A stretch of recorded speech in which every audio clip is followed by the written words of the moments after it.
Now, to get some more analysis, joining us live is Dr. Afshin Shahi, a political analyst at University of Bradford in Leeds, the UK. Welcome to our program. Now, what is your verdict on Saudi Arabia's evidence, Dr. Shahi? Is it enough to say that Iran was behind the attacks? I think the press conference yesterday provided a great deal of details about the weapons which were used to target kind of the oil refinery in Saudi Arabia, but it did not exactly prove who was behind it. Only a few hours after the attack, without providing a great deal of evidence, American Secretary of State, Mr. Pompeo, kind of accused Iran to be directly behind the attack in Saudi Arabia on Saturday. Without any doubt, the pressure is mounting on Iran hour by hour, day by day. But until today, there isn't any specific evidence which can categorically prove that Iran was directly behind it. However, even if we do look at kind of the Iranian claim that actually this attack was primarily conducted by the Houthis, we also have to remember the fact that actually the Houthis on their own probably didn't have the necessary kind of capacity to target one of the most important oil installations in the Middle East and in the world. So in one way or another, the kind of Iran remains to be under the spotlight, and as I mentioned, the pressure is mounting on the country day by day. And of course, this particular incident seems to have further damaged relations between Iran and the U.S.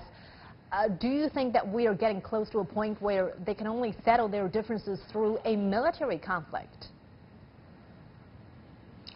I think given the existing situation, just 1 year before the American presidential election, I don't think Mr. Trump is that keen and that eager to start another kind of military campaign in the Middle East. After all, 3 years ago, during his electoral campaign, he promised the American voters that he's going to reduce American military involvement in the region.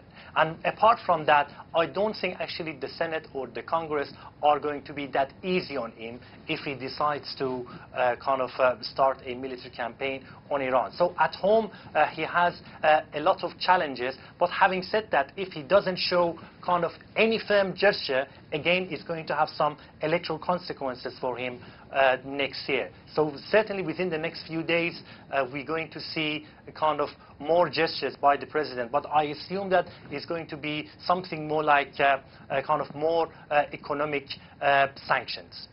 And now, Dr. Shahi, let's also take a look at other parties involved here.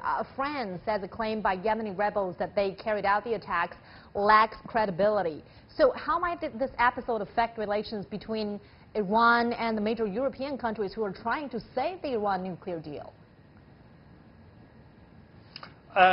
I think without any doubt, what is happening right now in the region and what happened on Saturday is going to add more complexity to the existing situation and the existing relations between Iran and the European Union.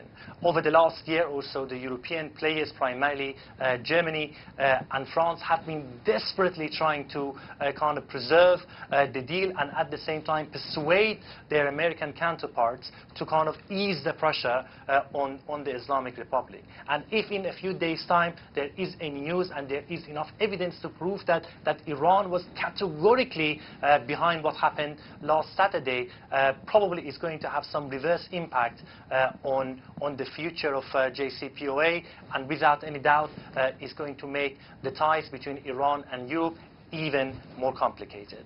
Well, Dr. Afshin Shahi, thank you so much for your insight.